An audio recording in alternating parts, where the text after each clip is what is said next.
take a look at the numbers Aaron Rodgers is putting up. This is the pace that he is on. He's on pace to throw 48 touchdowns and 4 picks.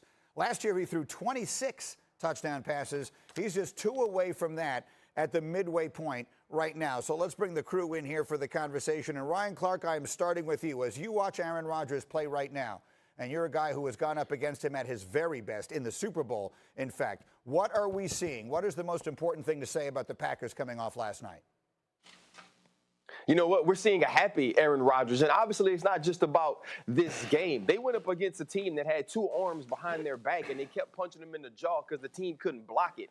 And that's what we saw when you saw the San Francisco 49ers being beat up, playing against a Green Bay Packer team that is clicking offensively. They get Aaron Jones back. But when you see Aaron Rodgers having fun, when you see Aaron Rodgers sitting back in the pocket, throwing off of his back foot to Valdez-Scantling, and he's wide open, that's the type of Aaron Rodgers we're used to seeing, the guy that's fearless, pushing the ball down the field, and unbelievably accurate everywhere else. And we saw those 2 things against the Houston Texans and now this week against the San Francisco 49ers. But he's going to do that if you can't put pressure on him. Right now, Aaron Rodgers is playing the best ball we've seen him play since 2016, and he's definitely in the MVP conversation. But more than anything, he's able to carry a team again. So if you protect Aaron Rodgers and you play a little bit of defense, if he gets hot, that's how you win a Super Bowl. But the rest of the Green Bay Packers have to do their part because Aaron Rodgers is on fire right now. Yeah, that's the point, I guess. Rob Ninkovich, you know what a championship team looks like. You've played on them.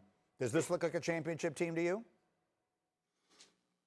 Yeah, well, look, defense wins championships. So when I look at the Packers, their ability to create turnovers, get to the quarterback, I think that's the most important thing. With the Smith, you got a guy on the edge where you have to account for his pass rush ability. We saw in that game a sack fumble, forced fumble, turnover. Then Green Bay is able to capitalize because you have Aaron Rodgers. And just like when somebody jumps off sides, and just like there's a penalty in that game, when Aaron Rodgers has the ability to take a shot to try and get up on you, he's going to do that. And when you can create turnovers and you have a defense that can create turnovers with the pass rush, getting after quarterbacks, because the last time I checked, this is a quarterback-driven league, and if you can get to the quarterback, you can win. And if you got Aaron Rodgers on your team, that helps as well. So, David, yeah, I definitely think that they have the best opportunity to win the division. David Pollack, what did you see last night?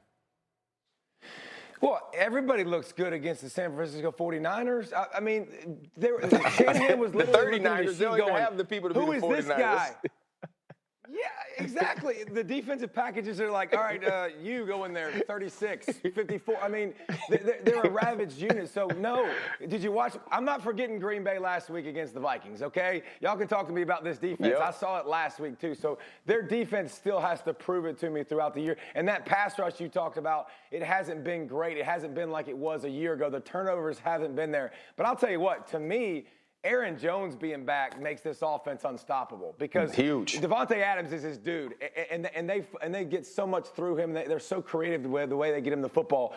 But Aaron Jones being able to slip him out and get him the ball on screens, and his speed and ability to make people miss, and his toughness to run the football with Aaron Rodgers, with Adams, I think that makes it a triplet that makes this offense unstoppable that can go tick for tack. But please, Ninkovich, don't sell me on this defense because they just beat me, you, and Ryan Clark because the 49ers didn't have nobody out there. It is important to remind anyone who hasn't been paying attention this week. The 49ers are as decimated between the combination of injury and COVID, as decimated as any team you could ever possibly imagine. So that was a facsimile of their team that we saw last night. Meanwhile, RC, you had an interesting tweet last night, and this is not the usual kind, the kind that I read and everyone laughs. This one, you wrote, the season is basically halfway through, and I know less about the NFC than I did at the beginning of the season. Can any of y'all predict the NFC champion? So someone said to you, Ryan Clark, the Packers could be that team. What would you say? I'm on the same side as David Pollack. I don't think their defense is good enough. When you watch a defense get ran through and physically dominated the way that this team did against the Minnesota Vikings, and then you think back to last year giving up 300 on the ground to the San Francisco 49ers in the NFC Championship, I don't believe you can win a Super Bowl that way. So there'll be another one of these teams that's fun to watch, that's extremely good until they really need it in the divisional playoff or the NFC Championship, and they'll be kicked out because they cannot stop people.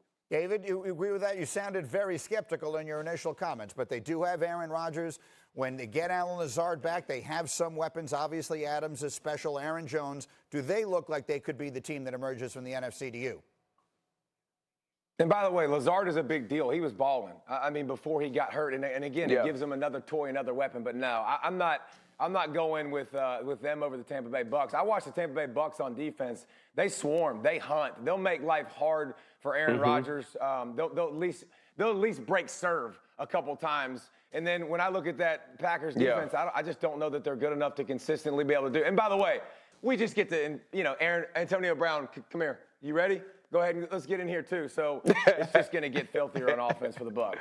You see the odds on your screen. The Buccaneers are the favorites to come out of there, and that is right. I mentioned Rodgers has thrown 2 picks this year. Both of them were practically consecutive in that game against Tampa Bay. Thank you for watching ESPN on YouTube. For live streaming sports and premium content, subscribe to ESPN+. Thank you for watching ESPN on YouTube. For live streaming sports and premium content, subscribe to ESPN+.